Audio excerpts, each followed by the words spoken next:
इस वीडियो में हम देखेंगे जीएसटीआर रिपोर्ट के बारे में कि एक्चुअली जीएसटीआर रिपोर्ट्स क्या होती हैं, हमें किस तरह से उसमें इंफॉर्मेशन मिलती है। हम जो परचेज़ करते हैं जीएसटी में या हम जो सेल करते हैं जीएसटी में, सो उसकी रिपोर्ट्स हमें किस तरह से जीएसटी में के अकॉर्डिंगली मिल सकती हैं। सो इस वीडियो में हम कवर करेंगे। तो सबसे पहले इसके लिए हमें जाना होगा स्टोर रिपोर्ट में। स्टोर रिपोर्ट में हम यहाँ पे देख रहे हैं कि हमारे पास एक सर्च है, इसमें हम सर्च कर लेते हैं जीएसटीआर रिपोर्ट।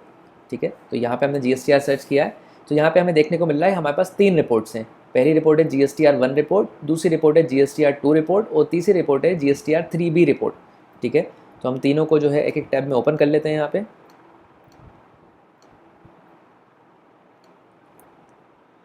ओके, सो पहली जो रिपोर्ट है यहाँ पे हमारे पास में वो है जीएसटीआर 1 रिपोर्ट। जीएसटीआर 1 रिपोर्ट हमें एक्चुअली क्या बताती है? जीएसटीआर 1 रिपोर्ट हमें बताती है कि हमने जो भी सेल जीएसटी में की है, यानी हमने सॉफ्टवेयर से जो बिल बनाए हैं जीएसटी में, ठीक है, तो उसकी रिपोर्ट हमें मिलती है जीएसटीआर 1 रिपोर्ट में।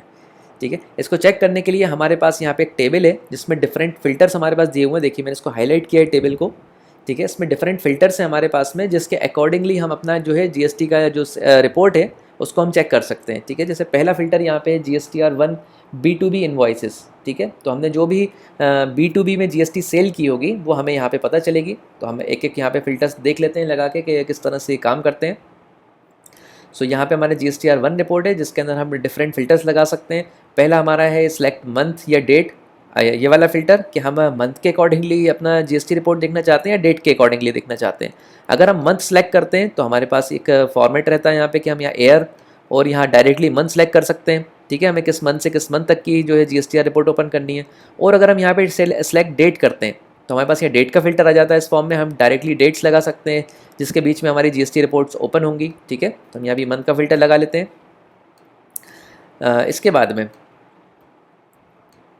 हम यहाँ मंथ का फिल्टर वापस से लगा लेते हैं। इसके बाद में नीचे हमारे पास यहाँ पे एक ऑप्शन है जीएसटीआर 1 टाइप। अब हम यहाँ पे डिफरेंट फिल्टर्स लगा सकते हैं जो हमें यहाँ पे टेबल में एक्सप्लेन है ऑलरेडी। ठीक है, जैसे हमारा पहला फिल्टर है जीएसटीआर B2B। तो अगर हमें B2B की जो है वो पूरा डिटेल्स देखनी है तो हम यहाँ पे जीएसटीआर 1 B2B का फिल्टर लगाएंगे। ठीक है, इसके बाद हमारा नेक्स्ट है लोकेशन का फिल्टर। यहाँ पे किस लोकेशन की हम देखना चाहते हैं तो हम यहाँ ऑल लोकेशन सेलेक्टेड रखते हैं। ठीक है, और ये मंथ जो सिलेक्टेड यहाँ पे है तो नवंबर टू नवंबर है, यानी करंट मंथ की हम यहाँ पे अभी जीएसटी रिपोर्ट देखना चाह रहे हैं। ठीक है, इसको हम व्यू करते हैं। ये हमने व्यू किया है। सो अब हम यहाँ पे देख पा रहे हैं कि हमारी जो है वो एक इन्वॉइस बनी हुई है। ठीक है, जिसका इन्वॉइस नंबर है 00047। इसकी इन्वॉइस डेट भी हमारे पास में, इसकी इन्वॉइस वैल्यू हमारे पास में।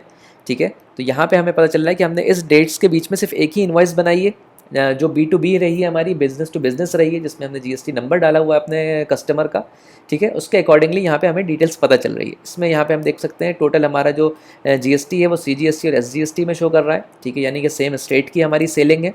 ठीक है, इसके बाद यहाँ पे ₹1 सेस का अमाउंट शो कर रहा है। 1% इसमें सेस लगा हुआ है। हो सकता है कि सेस लगा के हमने सेल की हो। ठीक है, तो हमें यहाँ पे डिटेल पता चल रही है, क्या हमारा रेट था, यहाँ पे हमें रेट भी पता चल रहा है। तो इस फिल्टर से हम ये देख सकते हैं जो हमने B2B यानी बिजनेस टू बिजनेस उन कस्टमर्स को सेल की है जिसका हमने जीएसटी नंबर डाला हुआ है। ठीक है, तो हमें ये जो रिपोर्ट है B2B के अंदर पता चलती है। ठीक है, वापस हम इसको बैक करते हैं। इसके बाद नेक्स्ट फिल्टर है हमारा GSTR 1 B2C large invoices. B2C L means है large invoices. Large invoices means जिसकी वैल्यू 2,50,000 या उससे ज़्यादा है। ठीक है, 2,50,000 से ज़्यादा वैल्यूज़ वाली हमारी जो इन्वॉइसेस हैं वो कहलाती हैं B2C लार्ज इन्वॉइसेस। ठीक है, तो हम इसका भी फिल्टर लगा के देख लेते हैं कि हमने कोई सेल की हुई है कि नहीं की हुई इसके अकॉर्डिंगली। ठीक है, तो यहाँ पे हम नवंबर मंथ ही सिलेक्ट रखते हैं, इसको व्यू करते हैं। अभी देखिए इसमें हमारा कोई डेटा नहीं है, यानी कि हमने 2,50,000 से ज़्यादा की कोई सेल नहीं की हुई है जीएसटी के अंदर, जीएसटी इनवॉइस बना के, इसलिए यहाँ पे हमारे पास में कोई डेटा नहीं आ रहा है। ठीक है, हम इसको बैक करते हैं, हम दूसरा फिल्टर अप्लाई करते हैं। नेक्स्ट हमारा फिल्टर है जीएसटीआर 1 B2CS। B2CS बताता है हमें स्मॉल इन्वॉइसेस। ठीक है, स्मॉल इन्वॉइसेस मीन्स जिसकी वैल्यू हमारी सेल वैल्यू हमारी 2,50,000 से अंदर है या इक्वल है। ठीक है, यानी कि 2,50,000 तक जो हमारी सेल रही है। ठीक है, तो उसकी रिपोर्ट हमें मिलती है जीएसटीआर 1 B2CS में, यानी स्मॉल इन्वॉइसेस में। सो इसका भी हम फिल्टर लगा लेते हैं यहाँ पे, इसको हम व्यू करते हैं। अब यहाँ पे हम देख रहे हैं हमारे पास कुछ बिल्स ओपन हो गए हैं जो हमने जीएसटी में बनाए हुए हैं। ठीक है, तो यहाँ पे हमें इसका रेट पता चल रहा है, किस हमने प्लेस में सप्लाई किया हुआ है हमें वो पता चल रहा है, क्या स्टेट थी हमारी। ठीक है, टोटल कितनी हमारी टैक्सेबल वैल्यू है हमें यहाँ पे पता चल रही है। सो ये डिटेल्स हमें पता चलती हैं। सेस हमने कोई भी नहीं लगाया हुआ है तो सेस का अमाउंट हमारा 0 आ रहा है, ठीक है। सो ये हमारी थी स्मॉल इनवॉइसेस जो अभी हमने नवंबर मंथ में कुछ बनाई हुई हैं, ठीक है। तो यहाँ पे हमें इसकी डिटेल पता चलती है। हम वापस से इसको बैक कर लेते हैं। इसके बाद नेक्स्ट फिल्टर हमारा है यहाँ पे credit debit note registered 9B। ये हमें क्या बताती है? Credit debit note registered 9B हमें बताती है it will show all credit debit note of B2B sales, ठीक है। रजिस्टर्ड 9B मीन्स है कि B2B सेल्स के अंदर जो भी हमारे क्रेडिट नोट होंगे या हमारे डेबिट नोट होंगे, ठीक है। जैसे कि हम जानते हैं क्रेडिट नोट हमारा तब बनता है जब हमारा कस्टमर हमको कोई रिटर्न करता है सेल, ठीक है। और डेबिट नोट हमारा जब बनता है जब हम अपने सप्लायर को कुछ रिटर्न करते हैं, ठीक है। तो क्रेडिट नोट डेबिट नोट की अगर कोई हमारे पास डिटेल है जो GSTR 1 से रिलेटेड है तो उसको हम ओपन कर लेते हैं फिल्टर लगा के। रजिस्टर्ड मीन्स हमारे उनके उन कस्टमर्स की यहाँ पे डिटेल ओपन होगी जो रजिस्टर्ड है, GST रजिस्टर्ड है, ठीक है। इसको व्यू करते हैं हम, ठीक है। तो यहाँ पे भी अभी कोई हमारी ऐसी रिटर्न नहीं है B2B की, ठीक है। इसलिए हमारा पूरा डेटा यहाँ पे 0 आ रहा है, यहाँ पे कोई रिटर्न नहीं हुई है ऐसे किसी कस्टमर की तरफ से जो कि B2C हो, ठीक है। तो यहाँ पे हमारा डेटा जो है वो 0 आ रहा है। हम बैक जाते हैं नेक्स्ट फिल्टर की तरफ, ठीक है। नेक्स्ट हमारा जो फिल्टर है वो है credit debit note unregistered. Unregistered mean जिनका जो GST रजिस्टर्ड नहीं है, जिनका पास GST नंबर नहीं है, ठीक है। उनका अगर हमें क्रेडिट डेबिट नोट का स्टेटस देखना है, उनके अकॉर्डिंगली GSTR 1 रिपोर्ट चेक करना है तो हम ये वाला फिल्टर यूज़ कर सकते हैं। हम इस फिल्टर को लगाते हैं, व्यू करते हैं।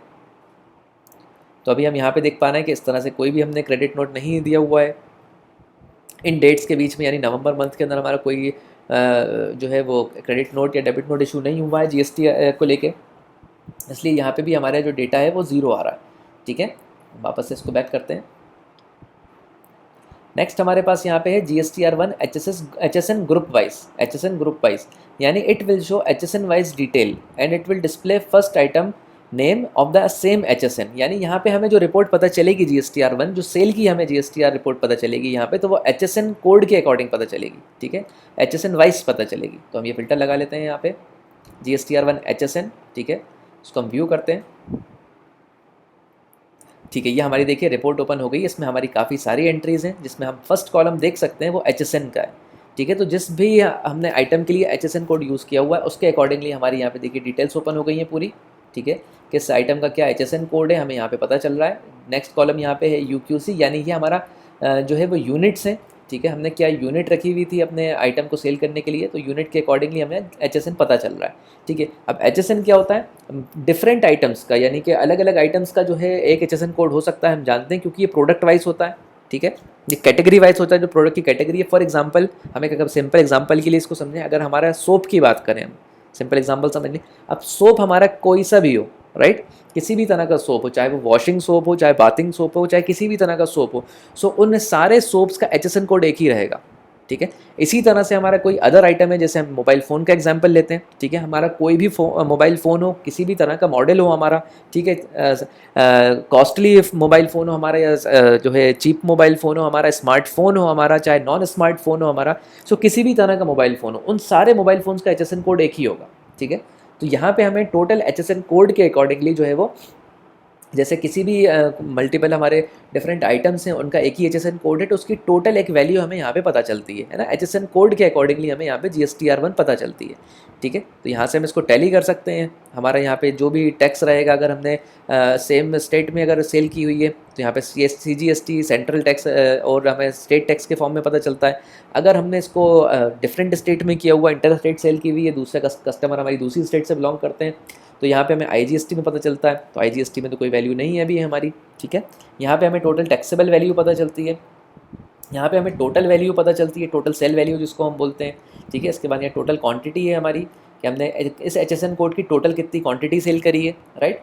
तो हमें यहाँ पूरी हम डिटेल्स को यहाँ पे टैली कर सकते हैं। तो हमें ये जो रिपोर्ट बताती है सिर्फ HSN वाइज बताती है, ठीक है। ये जो रिपोर्ट हमारी ओपन है तो HSN कोड के वाइज ओपन है। नेक्स्ट हम यहाँ पे फिल्टर देखते हैं, तो वो है GSTR 1 HSN प्लस आइटम, ठीक है। यहाँ हमें HSN से भी पता चलेगा और आइटम से भी पता चलेगा, ठीक है। तो हम यहाँ पे इस फिल्टर को यूज़ कर लेते हैं। नवंबर मंथ हमारा सिलेक्टेड है, इसको हम व्यू करते हैं, ठीक है। अब हम यहाँ पे देख रहे हैं कि हमारे पास HSN का फिल्टर भी है। हम यहाँ पे इसको असेंडिंग डिसेंडिंग में सेट कर लेते हैं। देखिए अब हमें थोड़ा ईजी हो जाएगा समझना। सो यहाँ पे हम देख पा रहे हैं कि हमारे पास HSN का फिल्टर है जो कि अब आइटम वाइज आ गया है, ठीक है। जैसे कि हम ये सेकंड आइटम को अगर टैली करें, तो इसका HSN कोड हमने इस आइटम से सेम रखा हुआ है, और सेकंड जो है हमारा, ये भी हमारा सेम HSN कोड है लेकिन आइटम हमारा डिफरेंट है, ठीक है। तो यहाँ पे हमें HSN प्लस आइटम वाइज, है ना, हमें दोनों के फॉर्म के अंदर यहाँ पे हमारी रिपोर्ट पता चलती है, ठीक है। इसके अकॉर्डिंगली हमारी कितनी टैक्सेबल वैल्यू हो गई है, कितना हमारा CGST SGST या अगर इंटीग्रेटेड टैक्स है हमारा तो कितना हो गया, अगर सेस लगा हुआ है तो वो कितना हो गया, ठीक है। तो अभी सेस में तो और इंटीग्रेटेड टैक्स में वैल्यू 0 है, राइट। तो यहाँ से हम पूरा टैली कर सकते हैं हमारा जो रिपोर्ट है HSN प्लस आइटम वाइज में, HSN प्लस आइटम वाइज में, ठीक है। नेक्स्ट हम फिल्टर यूज़ करते हैं यहाँ पे, नेक्स्ट हमारा फिल्टर है यहाँ पे HSN GSTR1 HSN plus rate, HSN plus rate. तो ये हमें क्या बताता है, हम इसको पहले व्यू करते हैं। अब यहाँ पे देखिए हमारा जो फर्स्ट कॉलम है, जैसे कि हम देख रहे हैं कि HSN का है यहाँ पे, इसको हम फिर से असेंडिंग डिसेंडिंग में रीअरेंज कर लेते हैं। तो यहाँ पे हमें HSN रेट वाइज पता चल रहा है, यानी कि कितना टैक्स है पर HSN कोड में। जैसे कि हमने अभी एग्जांपल लिया था मोबाइल फ़ोन्स का, हमारे डिफरेंट मोबाइल फ़ोन से जिसका HSN कोड सेम होता है, ठीक है। सो उस HSN कोड के अंदर का 5% टैक्स है किसी आइटम के ऊपर, क्योंकि हम जानते हैं डिफरेंट HSN में डिफरेंट टैक्सेस भी हो सकते हैं, 5% हो सकता है, किसी HSN के ऊपर 12 भी हो सकता है, ठीक है, प्रोडक्ट के ऊपर। सो फॉर एग्जांपल अगर हमारा एक हम ये वाला आइटम लें जिसका HSN है 44455, इसमें जो आइटम है हमारा उसमें 5% टैक्स है। सो 5% टैक्स के अकॉर्डिंगली, टोटल 5% टैक्स के अकॉर्डिंगली कितनी हमारी वैल्यू या कितनी क्वांटिटी सेल हुई है, उसकी कितनी वैल्यू रही है, उसकी कितनी टैक्सेबल वैल्यू रही है, तो हमें यहाँ पे डिटेल पता चल रही है, ठीक है। तो यहाँ से हम क्या कर सकते हैं, HSN कोड प्लस रेट के अकॉर्डिंगली, यानी कि जो GST का परसेंटेज है, ठीक है, उसके अकॉर्डिंगली यहाँ पे हम रिपोर्ट चेक कर सकते हैं हमारी, ठीक है। यहाँ पे हमें आइटम का नेम नहीं पता चलता है, हमें ध्यान रहे यहाँ पे HSN प्लस आपके जो GST परसेंटेज है उसके अकॉर्डिंगली यहाँ पे वैल्यू पता चलती है, ठीक है। ये हमें रिपोर्ट HSN प्लस रेट के अंदर GSTR1 में हम चेक कर सकते हैं। वापस से हम इसको बैक करते हैं। नेक्स्ट हमारे पास जो फिल्टर है वो है HSN plus item plus rate, ठीक है। यानी हमें HSN कोड भी इसमें पता चलेगा, आइटम वाइज भी पता चलेगा। अगर दो आइटम्स का सेम है तो हमें एंट्रीज दो देखने को मिलेंगी, ठीक है। उस पर कितना टैक्स है, उस कितना रेट है, उसके अकॉर्डिंगली हमें इस रिपोर्ट में पता चलता है, जो है GSTR1 HSN plus item plus rate, ठीक है। इसको हम व्यू कर लेते हैं।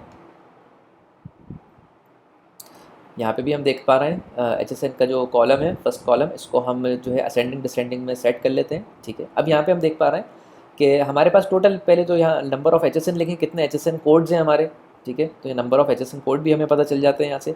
इसके बाद HSN है हमारे पास डिफरेंट, जैसे कि हम फिर से सेकंड और थर्ड का एग्जांपल लेते हैं, क्योंकि इसमें HSN कोड हमारे सेम है बट आइटम्स हमारे डिफरेंट हैं, ठीक है। सो एक आइटम पे 5% टैक्स है, दूसरे आइटम पे भी 5% टैक्स है, हो सकता है किसी आइटम पे डिफरेंट टैक्स भी हो, इट्स पॉसिबल, ठीक है। सो इस HSN और आइटम, इस परसेंटेज के अकॉर्डिंग, ठीक है, कितनी हमने क्वांटिटी सेल करी है, तो ये हमें आइटम वाइज पता चलती है यहाँ पे, है ना, आइटम के नेम से हमें पता चलती है, डिफरेंट आइटम से हमारे यहाँ पे देखिए हम टैली कर सकते हैं। ओके, एक हमारे पास अच्छा एग्जांपल है यहाँ पे, जैसे कि हम सेकंड वाला HSN कोड देख रहे हैं जो 2365 है। यहाँ पे हमारा आइटम नेम डिफरेंट है, एक अलग आइटम है, इस पर टैक्स है 12%। इसी के साथ हमारे पास यहाँ पे सेम HSN कोड है, जो ऊपर वाला HSN कोड था, ठीक है। ये आइटम हमारा डिफरेंट हो गया, इस पर टैक्स भी डिफरेंट है, ठीक है। तो इसके अकॉर्डिंगली हमारी क्या, आइटम के अकॉर्डिंगली हमारी क्या इस पर टैक्स रहा है, कितनी वैल्यू बनी है, टैक्सेबल वैल्यू कितनी बनी है, CGST में गया है आइटम या SGST में गया है हमारा, ठीक है, या IGST में गया है, तो इससे हमें पता चलता है यहाँ पे, ठीक है। तो हम यहाँ पे HSN plus item plus rate के अकॉर्डिंगली जो है वो अपनी रिपोर्ट को चेक कर सकते हैं, ठीक है। वापस से हम इसको बैक करते हैं। नेक्स्ट फिल्टर है हमारा यहाँ पे GSTR1 rate wise all taxes summary, all taxes summary, ये हमें एक समरी के फॉर्म में हमारे टैक्स पता चलते हैं, GST रिपोर्ट पता चलती है। इस फिल्टर को हम यूज़ करते हैं, यहाँ पे सिलेक्ट कर लिया हमने, इसको व्यू किया। अब यहाँ पे हम देख रहे हैं हमें समरी के फॉर्म में, समरी हमें बता रही है कि हमारा अगर 0% टैक्स है किसी आइटम पे, सो उसके अकॉर्डिंगली हमने कितनी क्वांटिटी सेल करी है, यानी 0% के अकॉर्डिंग कितनी क्वांटिटी गई है हमारी। इसी तरह से अगर 5% हमने सेलेक्ट किया है तो कितने आइटम्स की 5% क्वांटिटी थी, कितनी क्वांटिटी हमने 5% के अकॉर्डिंगली सेल करी है। इसी तरह 12% का स्लैब है, 18% का स्लैब है, ठीक है। बाकी हमारी डिटेल्स सेम ही है यहाँ पे, जैसे टोटल वैल्यू है, टैक्सेबल वैल्यू कितनी हो गई है यहाँ पे।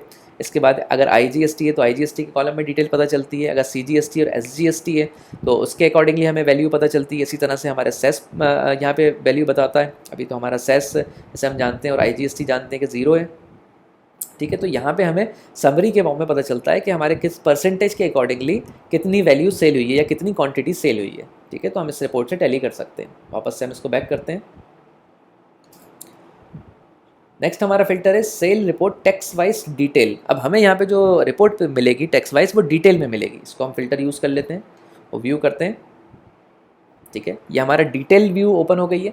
ठीक है, डिटेल के अंदर जैसे कि जानते हैं कि हमारा जो टैक्सेस हैं, अगर कोई हमारा जीएसटी है जो हमने अगर सेम स्टेट में सेल की हुई है तो हमारा जो टैक्स है वो एसजीएसटी और सीजीएसटी में डिवाइड हो जाता है 50-50%। ठीक है, तो यहाँ पे भी हम चेक कर सकते हैं, जैसे कि हमारा फर्स्ट कॉलम तो जीरो का है, राइट। सेकंड कॉलम हमारा है 2.5%। इट मीन्स ये 2.5% हमारा सीजीएसटी है और 2.5% हमारा एसजीएसटी है। ठीक है, तो हम यहाँ से इसको टैली कर सकते हैं। 6% जो है हमारा 12% जो है वो 6 में डिवाइड हो जाता है सीजीएसटी और एसजीएसटी में। तो यहाँ पे हमें जो टैक्सेबल वैल्यू है वो परसेंटेज वाइज हमें पता चल रही है। ठीक है, ये हमें डिटेल में पता चल रही है। इसको आगे और स्क्रॉल करते हैं ताकि इसकी और क्लैरिटी से समझ सकें। आईजीएसटी में कोई हमारी सेल नहीं है तो हम आईजीएसटी का कॉलम देख रहे हैं, यहाँ पे टोटली जीरो आ रहा है। इसके बाद सीजीएसटी और एसजीएसटी का कॉलम है। जैसे कि हम जानते हैं कि हमारा जो जीएसटी है वो 50-50% डिवाइड हो जाता है सीजीएसटी में और एसजीएसटी में। तो यहाँ पे हम देखें जो फर्स्ट कॉलम है हमारा 2.5% सीजीएसटी में भी बता रहा है और 2.5% हमारा एसजीएसटी में भी बता रहा है। तो ये 5% वाला टैक्स हो गया हमारा। इसी तरह 6 जो दिखा रहा है यहाँ पे 6% सीजीएसटी में, तो ये 12% का टैक्स है जो कि हमारा एसजीएसटी में भी 6% के अकॉर्डिंगली दिखा रहा है। ठीक है, तो यहाँ से हम टैली कर सकते हैं हमारा डिटेल्ड जो है रिपोर्ट जो हमने टैक्स लगाया हुआ है ना, 0% या 5%। इसके साथ साथ हमें यहाँ पे कुछ एडिशनल डिटेल्स भी मिलती हैं जो हम देख लेते हैं। जैसे कि हमारा डेट है, यहाँ पे हम डेट के अंदर भी यहाँ पे सेट कर सकते हैं इसको असेंडिंग या डिसेंडिंग के अंदर। ठीक है, इसी के साथ कस्टमर का नेम है, अगर हम कस्टमर नेम के अकॉर्डिंगली यहाँ पे देखना चाहते हैं तो कस्टमर का नेम भी हमें यहाँ पे अवेलेबल रहता है। फिर जीएसटी नंबर है, अगर हमने जीएसटी नंबर डाला हुआ है तो जीएसटी नंबर के अकॉर्डिंगली भी हमें पता चलता है एक ही कस्टमर का हमने जीएसटी नंबर यूज़ किया हुआ है। ठीक है, इसके बाद यहाँ पे बिल नंबर है जो पर कस्टमर का जो बिल है। ठीक है, तो बिल के अकॉर्डिंग क्या बिल नंबर से उनके, तो यहाँ पे हम बिल नंबर भी देख रहे हैं। ठीक है, इसको भी हम टैली कर सकते हैं, बिल नंबर भी हमें यहाँ देखने को मिल जाता है। इस बिल का कितना टोटल हुआ है तो हमें यहाँ पे टोटल में पता चलता है। ठीक है, यहाँ से हम पूरा रिपोर्ट को जो है वो टैली कर सकते हो। नीचे हमारी जो ब्लू कॉलम है यहाँ पे हमें टोटल वैल्यूज़ पता चलते हैं, जैसे टोटल जो हमारे सेल रही है उसका टोटल कितना है, यानी ग्रैंड टोटल जिसको हम बोल सकते हैं। ठीक है, 0% का हमारा टोटल कितना है, यहाँ पे कुछ वैल्यू आ रही है, कोई अभी इसमें कुछ आगे होंगी वैल्यूज़ जिसकी वजह से यहाँ वैल्यू देखने को मिल रही है हमें। ठीक है, जैसे हम देख सकते हैं। ठीक है, इसी के साथ 2.5% की टोटल कितनी वैल्यू है, तो हम यहाँ टोटल इसको टैली कर सकते हैं। पूरी जो रिपोर्ट है ये हमें बताती है। वापस इसको हम बैक करते हैं। ठीक है, एक और हमारा फिल्टर है जो नंबर 1 पे है हमारा, वो है GSTR1 फुल समरी। तो इसके अंदर जो हमें पूरी GSTR यानी हमें पूरी जो सेल की हुई है जीएसटी में वो एक समरी के फॉर्म में पता चलती है। तो हम इस फिल्टर को यूज़ कर लेते हैं यहाँ पे GSTR1 फुल समरी को, उसको हम व्यू करते हैं। ठीक है, अब यहाँ पे हमें एक समरी के फॉर्म में जिसमें हमें B2B इन्वॉइसेस की भी इन्फॉर्मेशन मिलेगी, B2C इन्वॉइसेस जो लार्ज हैं उसकी भी इन्फॉर्मेशन मिलेगी, B2C स्मॉल इन्वॉइसेस की भी इन्फॉर्मेशन मिलेगी। सो यहाँ से हम जितने फिल्टर हमारे बाहर हमने देखे, ठीक है, उसको एक समरी के फॉर्म में टोटल हम इधर से टैली कर सकते हैं। ठीक है, कि हमारे ये वाउचर कितने, नंबर ऑफ वाउचर्स कितने रहे हमारे। ठीक है, B2B इन्वाइसेस जब हमने बनाई तो नंबर ऑफ सेल्स कितनी रही, it means B2C small invoices हमारी टोटल नंबर कितनी रही इस मंथ में। ठीक है, यहाँ टोटल टैक्सेबल वैल्यू कितनी रही उसके अकॉर्डिंगली जो B2C है या B2B है हमारे। ठीक है, तो यहाँ से हम पूरी जो अपनी GSTR1 की रिपोर्ट है उसको एक समरी के फॉर्म में हम यहाँ पे चेक कर सकते हैं। ठीक है, तो ये थी हमारी इन्फॉर्मेशन GSTR1 रिपोर्ट के बारे में, जो हमें बताती है कि हमने जो भी सेल GSTR या GST में की हुई है। ठीक है, इसको हम अब सेकंड रिपोर्ट में आ जाते हैं जो कि हमारी है GSTR2 रिपोर्ट। GSTR2 रिपोर्ट हमें बताती है अब जो हमने परचेजिंग की हुई है, ठीक है, हमने जो खरीदा हुआ है GST के अंदर। ठीक है, तो यहाँ पे हमारे पास हम टेबल देखें, इसमें हमारे पास 2 फिल्टर्स अवेलेबल हैं, GSTR2 B2B and GSTR2 B2B debit note. ठीक है, तो GSTR2 B2B क्या बताती है, GSTR2 B2B हमें बताती है जो हमने परचेजिंग की है रजिस्टर्ड सप्लायर से। ठीक है, हम जानते हैं जब हम सप्लायर को रजिस्टर या ऐड करते हैं अपने सॉफ्टवेयर में, ठीक है, हम जब सॉफ्टवेयर में सप्लायर की एंट्री करते हैं तो वहाँ पे हमारे पास GST नंबर, सप्लायर का GST नंबर डालने का ऑप्शन भी होता है। हम उसको देख लेते हैं एक बार न्यू टैब में ओपन करके ताकि क्लियर रहे, एक बार रिवाइज भी हो जाए। ये हमारी परचेज स्क्रीन एग्जाम्पल के लिए, यहाँ से हम सप्लायर ऐड करते हैं प्लस के साइन पे क्लिक करके। ठीक है, अब यहाँ पे हम देख पा रहे हैं कि हमारे पास GST नंबर का ऑप्शन होता है। ठीक है, जहाँ हम सप्लायर का GST नंबर फिल करते हैं। इसी के साथ साथ यहाँ पे रजिस्टर्ड टाइप का फिल्टर होता है। ठीक है, हमारे सप्लायर अगर रजिस्टर्ड है तो हमें यहाँ पे रजिस्टर्ड सेलेक्ट करना होता है, इसके बाद GST नंबर डालनी होती है। ठीक है, अगर हम रजिस्टर्ड टाइप में रजिस्टर्ड सेलेक्ट कर लेते हैं और GST नंबर को नहीं डालते हैं, इसके बाद अगर हम इन सप्लायर से कुछ परचेजिंग करते हैं तो उनकी कोई भी रिपोर्ट हमें इस GSTR2 रिपोर्ट में देखने को नहीं मिलेगी जब तक हम जो अपने सप्लायर का GST नंबर है वो नहीं डालते हैं। ठीक है, सो ये हमें ध्यान रखना होता है। इसके बाद हम यहाँ पे दोनों फ़िल्टर्स को यूज़ करके देख लेते हैं। पहला फ़िल्टर है हमारा B2B का, तो हमने यहाँ पे देखिए मंथ सेम सेलेक्ट किया हुआ है नवंबर, और हमने फर्स्ट फ़िल्टर लिया हुआ है GSTR2 B2B। इसको हम व्यू करते हैं। अभी हम यहाँ पे देख पा रहे हैं कि हमारे पास कोई भी डेटा नहीं आ रहा है, ठीक है। इसका क्या रीज़न हो सकता है? इसका रीज़न जैसे कि अभी मैंने आपको बताया, इसका रीज़न ये हो सकता है कि हमने जो भी परचेजिंग हमारे सप्लायर से की है उनका हमने भले ही यहाँ पे रजिस्टर्ड टाइप में रजिस्टर्ड सेलेक्ट किया है, बट हमने जीएसटी नंबर नहीं एंटर किया है, ठीक है। इसलिए हमारे पास कोई भी जीएसटी की रिपोर्ट नहीं बनी है। सो हम इसको एक बार टैली करते हैं, कन्फर्म करते हैं। हम यहाँ पे जाते हैं स्टोर रिपोर्ट के हम सेटअप के ऑप्शन में जाते हैं सप्लायर की डिटेल्स को चेक करने के लिए। सेटअप ऑप्शन में मैनेज सप्लायर, ठीक है। अब यहाँ पे हम देख पा रहे हैं हमारे पास जीएसटी नंबर का फ़िल्टर है, जिसको हम असेंडिंग डिसेंडिंग में किसी भी तरह से सेट कर रहे हैं तो कोई जीएसटी नंबर हमारे पास में नहीं आ रहा है। इट मीन्स हमने किसी भी सप्लायर के अंदर जो है वो जीएसटी नंबर नहीं डाला है, तो हमारी कोई भी परचेजिंग हमारी जीएसटीआर रिपोर्ट में नहीं पहुँच पाई है, ठीक है। तो ये हमें ध्यान रखना है अच्छे से कि अगर हम सप्लायर हमारे जीएसटी रजिस्टर्ड हैं और अगर हम जीएसटी में जो परचेज़ पे हम जीएसटी सेलेक्ट करते हैं, जैसे हम परचेज मैनेजमेंट का पेज भी ओपन कर लेते हैं, यहाँ पे हम अगर जीएसटी टाइप में एक्सक्लूसिव या इंक्लूसिव को सिलेक्ट कर रहे हैं तो हमें इसके साथ साथ ये भी ध्यान रखना है क्या हमने सप्लायर का जीएसटी नंबर डाला हुआ है। जब हम सप्लायर को ऐड कर रहे हैं अगर हमने नहीं डाला हुआ है तो हमारा रिजल्ट ये रहेगा कि हमें GSTR2 रिपोर्ट के अंदर उनकी कोई भी डिटेल देखने को नहीं मिलेगी, कोई भी परचेज इसमें रजिस्टर्ड नहीं होगी, ठीक है। तो ये हमें ध्यान रखना होता है। वापस इसको बैक करते हैं हम। इसके बाद नेक्स्ट ऑप्शन हमारे पास है GSTR2 B2B debit note. Debit note हमारा कब बनता है?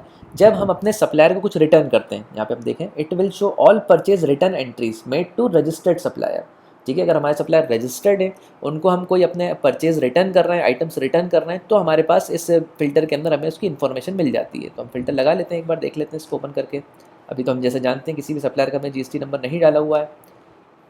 अब देखिए हमने इसको व्यू किया तो यहाँ पे भी हमें कोई वैल्यू नहीं देखने को मिलेगी, क्योंकि हम जानते हैं इसका रीज़न ये है कि हमने जब सप्लायर क्रिएट किए हैं तो कोई भी हमने जीएसटी नंबर नहीं डाला हुआ है ना सप्लायर का। तो यहाँ पे हमें पता चलता है कि सप्लायर के नेम के अकॉर्डिंगली अगर हम उनको कोई रिटर्न करते हैं तो ठीक है, तो इनवॉइस नंबर हमें पता चलती है, सप्लायर का जीएसटी नंबर पता चलता है यहाँ पे, ठीक है। कितनी हमारी टैक्सेबल वैल्यू हो गई है, कितना टैक्स हो गया है, तो यहाँ से हम इसको टैली कर सकते हैं, ठीक है। सो ये थी हमारी GSTR2 रिपोर्ट, ठीक है। इसके बाद नेक्स्ट रिपोर्ट है हमारी GSTR3B रिपोर्ट, जो हमारी यहाँ पे ओपन है ऑलरेडी। 3B रिपोर्ट हमें क्या बताती है? 3B रिपोर्ट हमें बताती है GSTR1 और 2 की समरी, यानी GSTR1 रिपोर्ट जो है जो हमारी सेल की रिपोर्ट बनती है, और GSTR2 रिपोर्ट जो हमारी परचेज की रिपोर्ट बनती है टोटल, ठीक है। तो उसकी हमें एक समरी पता चलती है GSTR3B में। तो हम यहाँ देखिए नवंबर मंथ सेलेक्ट करते हैं, ठीक है। हम इसको व्यू कर लेते हैं डायरेक्टली। अब यहाँ पे हम देख पा रहे हैं हमारे पास कुछ पर्टिकुलर्स हैं, जैसे कि हमारे यहाँ फर्स्ट है टेबल नंबर जो 3.1 टेबल है, ठीक है। तो ये हमारी टेबल नंबर्स के अकॉर्डिंगली, जैसा हम जानते हैं जीएसटी पोर्टल के ऊपर जो गवर्नमेंट ने सेट किया हुआ है, तो इसकी एक टेबल नंबर होती है स्टैंडर्ड फॉर्मेट में, इसके हमें टेबल के अकॉर्डिंगली ही डेटा पता चलता है। तो 3.1 टेबल हमें बताती है outward supply and inward supply liable to reverse charge, ठीक है। इसके अंदर दो ऑप्शन है हमारे पास, आउटवर्ड टैक्सेबल सप्लाई, ठीक है, other than zero and zero rated and nil rated, other than zero and nil rated, ठीक है। जो हमारे अदर देन जीरो वाली वैल्यूज़ हैं या नील रेटेड वैल्यूज़ हैं जो आउटवर्ड हुई हैं हमारी, ठीक है, हमारे सॉफ्टवेयर से गई हैं, ठीक है। तो हमें इस कॉलम में ये जो वैल्यूज़ हैं पता चलती हैं। इसके बाद है outward taxable supplies, zero rated और नील रेटेड, यानी जीरो रेट के अकॉर्डिंगली, है ना, 0% के अकॉर्डिंगली, ठीक है। तो और जो हमारी नॉन जीएसटी की हैं, ठीक है, उसके अकॉर्डिंगली हमें यहाँ पे आउटवर्ड टैक्सेबल सप्लाईज पता चलती हैं, तो उसकी वैल्यूज़ हम यहाँ से टैली कर सकते हैं, ठीक है। कितनी टैक्सेबल वैल्यू रही हमारी, कितना इसमें CGST SGST रहा, कितनी टैक्सेबल अमाउंट रही, तो हमें आउटवर्ड सप्लाईज बताता है, ठीक है। 3.1 टेबल। 3.2 टेबल हमें बताती है of the supplies shown in 3.1 above details of inter state supplies made to unregistered person, composable taxable person and UIN holders. ये हमें जो 3.2 की टेबल है तो वो क्या बताती है कि हमारे जो भी सप्लाईज रही हैं, ठीक है, जो हमने करी हैं अनरजिस्टर्ड पर्सन से, यानी हमारे जो सप्लायर्स थे वो अनरजिस्टर्ड थे, ठीक है। कंपोजिशन स्कीम में आते हैं, हम जानते हैं कंपोजिशन भी एक GST की स्कीम होती है, ठीक है, जो गवर्नमेंट ने बनाई हुई है। सो उसकी जो वैल्यूज़ हैं हमें इस कॉलम में पता चलती हैं, ठीक है। तो अभी यहाँ पे कोई वैल्यू नहीं आ रही है क्योंकि हमने इस तरह की कोई एंट्रीज़ नहीं की हुई है, ठीक है, इस डेट के अकॉर्डिंगली, हो सकता है पिछली डेट्स में की हो, ठीक है। इसके बाद है एलिजिबल ITC, अगर ITC से आपका इनकम टैक्स से अगर कुछ एलिजिबल ITC से अगर आपका कुछ कनेक्शन है तो इसको आप चेक कर सकते हैं। यहाँ पे अपनी वैल्यूज़ हम टैली कर सकते हैं ITC से, ठीक है। इसके बाद है value of exempt nil rated and non GST invert supplies. अगर हमने कोई नॉन जीएसटी परचेज में सेलेक्ट किया हुआ है, उससे हमने परचेजिंग की है, ठीक है, तो यहाँ पे हम देख सकते हैं कि उसकी वैल्यूज़ हमें पता चल जाती हैं कि हमने नॉन जीएसटी में या निल रेटेड के अंदर रख के कितनी सप्लाईज को जो है वो अपने उसमें इन किया हुआ है या परचेजिंग की हुई है, ठीक है। तो यहाँ से हम पूरी जो GSTR 3 भी रिपोर्ट है उसको यहाँ पे हम टैली कर सकते हैं, ठीक है। 3 भी हमें बताती है दोनों की समरी, यानी GSTR 1 की समरी प्लस GSTR 2 की समरी, ठीक है। समरी फॉर्म में हमें यहाँ पे पता चलता है। अब इसके बाद में अभी जो एक्स्ट्रा कॉलम्स हैं, पहले एक्स्ट्रा जो टैब्स हैं हम इसको बंद कर देते हैं, ठीक है, कुछ अदर इन्फॉर्मेशन के लिए, ठीक है। अब यहाँ पे एक देखिए हमारा कंसर्न होता है, ये तो हमने एक देखिए ओवरव्यू देख लिया हमारी GSTR 1, GSTR 2 और GSTR 3 भी का, बट हमारे मेन कंसर्न्स कहाँ पे आते हैं वो हम देखते हैं। हमारे मेन कंसर्न्स आते हैं, फर्स्ट कंसर्न हमारा ये होता है कि हम अगर यहाँ पे परचेजिंग कर रहे हैं, ठीक है, हम परचेजिंग करते टाइम यहाँ पे सेलेक्ट कर रहे हैं GST, मान लीजिए हमारा सप्लायर का GST नंबर भी हमने डाल दिया है, रजिस्टर्ड सप्लाई सेलेक्ट किया हुआ है, बट हमने GST में जाके इसको नॉन GST परचेज कर रहे हैं एग्जाम्पल के लिए, ठीक है। अब नॉन GST आइटम हम परचेस करने के बाद अगर हम इस आइटम को GST में सेल करते हैं, ठीक है, हम सेल पे जाते हैं, सेल स्क्रीन पे जाके हम अगर GST का बिल बनाते हैं तो इससे क्या इफेक्ट आएगा हमारा, ठीक है, ये हमारी क्वेरी होती है मेन। सो इससे ये इफेक्ट आएगा, देखिए अगर हम कोई भी ऐसा आइटम जो हम नॉन GST में ख़रीद रहे हैं सॉफ्टवेयर में, उसको लेकिन हम सेल कर रहे हैं GST का बिल बना के, ठीक है, तो अगर उसकी जो हम कैश है या पेमेंट है, सॉरी, उसकी पेमेंट अगर हम कैश में लेते हैं, ठीक है, पूरी पेमेंट अगर हम कैश में लेते हैं तो इस आइटम की कोई भी रिपोर्ट GSTR रिपोर्ट में नहीं जाएगी, ठीक है। अब मैं फिर से एक बार इस बात को रिपीट करता हूँ, अगर हम कोई भी आइटम को जो है नॉन GST में परचेस कर रहे हैं, ख़रीद रहे हैं, ठीक है, और उसके बाद उसी आइटम को हम GST का बिल बना के सेल कर रहे हैं, ठीक है, तो अगर हम उसकी पेमेंट अपने कस्टमर से कैश में लेते हैं, पूरी पेमेंट अगर कैश में लेते हैं, ठीक है, तो इस कंडीशन में उसका कोई भी रिकॉर्ड हमारा GSTR रिपोर्ट में नहीं जाएगा, ठीक है। लेकिन अगर हम जो पेमेंट है, जो टेंडर है हमारा, जो हमारा आइटम है हमने नॉन GST में ख़रीदा है और GST में सेल कर रहे हैं, उसकी हम पेमेंट को अगर पेमेंट मोड से लेंगे, ठीक है, अगर हम उसकी पेमेंट को पेमेंट मोड से लेंगे, हम चाहे पार्शियल पेमेंट मोड से ले लें, जैसे अगर हमारा जो टोटल बिल है अगर 1000 रुपये का हो रहा है, हम सेल बिल बना रहे हैं, ठीक है, आइटम का, ठीक है, उसमें से हम पार्शियल पेमेंट डाल रहे हैं 500 कैश और 500 जो है वो किसी पेमेंट मोड से ले रहे हैं, तब भी वो जाके हमारा GSTR रिपोर्ट में शो होगा, ठीक है। यानी अगर हम या तो फुल पेमेंट अगर पेमेंट मोड से लें या अगर पार्शियल पेमेंट भी पेमेंट मोड से लें, ठीक है, तो इसका रिकॉर्ड हमारा GSTR 1 में जाएगा। अगर टोटली हम कैश से ले लेंगे, ठीक है, तो इसका कोई रिकॉर्ड भी GSTR 1 में नहीं जाएगा जो हमने आइटम सेल किया है, ठीक है। इसी के साथ साथ हमारे पास एक और रिपोर्ट होती है स्टोर रिपोर्ट में, हम इसको भी ओपन करते हैं। उस रिपोर्ट का नाम है sale report R, sale report R, इसको हम ओपन करते हैं सेल रिपोर्ट आर को, ठीक है। सेल रिपोर्ट आर हमें एक्चुअली क्या बताती है, सेल रिपोर्ट आर अभी हमें वही चीज़ बताती है जो मैंने अभी आपको डिटेल में बताई कि कोई आइटम हमने अगर नॉन GST में ख़रीदा, ठीक है, उसको अगर हमने GST में सेल किया, ठीक है, तो अगर हमने पेमेंट कैश से ली तो उसका कोई रिकॉर्ड हमारा GSTR 1 में भी नहीं जाएगा और सेल रिपोर्ट आर में भी नहीं आएगा, ठीक है। लेकिन सेल रिपोर्ट उसकी बनती है हमारे पास, जैसा हम जानते हैं नॉर्मल हमारी जो सेल रिपोर्ट होती है, सो चाहे हमने GST में आइटम परचेस किया हो, चाहे नॉन GST में परचेस किया हो, उसकी हमने सेल चाहे GST में की हो चाहे नॉन GST में की हो, तो सबका सब हमको सेल रिपोर्ट में तो पता चलता है, ठीक है। लेकिन हमें सेल रिपोर्ट आर में सिर्फ पर्टिकुलर वही पता चलता है जो हमने GST में सेल करी है, ठीक है। और अगर हमारा आइटम इस केस में नॉन GST है, हमने नॉन GST आइटम परचेस किया है और GST में सेल किया है, ठीक है, और पेमेंट हमने कैश से ली है, तो भी हमें सेल रिपोर्ट आर में नहीं पता चलेगा। लेकिन अगर हमने पेमेंट मोड से ली है तो वो भी रिपोर्ट हमें सेल रिपोर्ट आर में पता चलेगी, ठीक है। तो ये डिफरेंस होता है हमारा सेल रिपोर्ट में और सेल रिपोर्ट आर में, ठीक है। तो ये हमारी कुछ बेसिक क्वेरीज रहती हैं, कन्फ्यूजन रहते हैं GST और नॉन GST आइटम्स को लेके। अगर हम कोई नॉन GST का आइटम खरीद रहे हैं, उसको GST बिल बना के बेच रहे हैं, ठीक है, तो हमारा क्या कंडीशन रहेगी सॉफ्टवेयर में। सो ये हमारी कुछ कंडीशंस रहती हैं। सो इस वीडियो में हमने कवर किया कि GSTR रिपोर्ट्स क्या होती हैं, ठीक है, सेल रिपोर्ट आर क्या होती है, और अगर हमारे पास कंडीशन है कि कोई आइटम हमारा नॉन GST है, उसको हम GST में सेल कर रहे हैं, तो हमारे किस तरह से रिपोर्ट में वो दिखेगा, किस कंडीशन में दिखेगा, किस कंडीशन में नहीं दिखेगा, ठीक है। तो ये हमारी क्वेरीज रहती हैं, तो इस वीडियो में हमने कम्प्लीटली कवर किया है।